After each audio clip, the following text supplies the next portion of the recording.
আসসালামু আলাইকুম রহমতুল্লাহি ওয়া বারাকাতুহু। আজকের খুব সহজে একটা বশীকরণের ক্রিয়া আপনাদের সামনে তুলে ধরছি। স্বামী স্ত্রীর জন্য সবচেয়ে বেশি কার্যকর হবে। এই ক্রিয়াটি আপনারা করতে পারবেন ঘরে বসে ফ্রিতে, কোনো কিছু আপনার তেমন প্রয়োজন হবে না। যারা সনাতন ধর্মীয় ভাই বোন বন্ধু আছেন তাদের জন্য সবচেয়ে বেশি সহজ হবে। তো কাজটাও আসলে তাদেরকেই করা উচিত।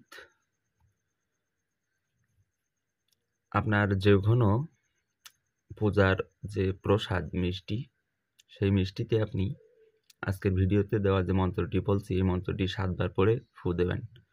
দেওয়ার পরে আপনার স্বামী যদি আপনার কথা না শোনে, তাহলে আপনি আপনার স্বামীকে সেটা চা তৈরি করে বা যে কোনোভাবে খাওয়াবেন।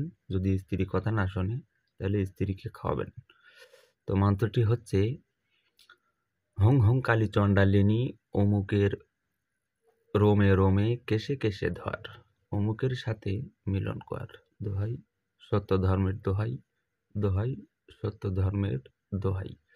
এটা 7 বার পড়ে যে নিয়মে বললাম সেই নিয়মে কাজ করবেন, কিন্তু ভিডিওটি শেয়ার করে অনুমতি নিয়ে কাজ করবেন।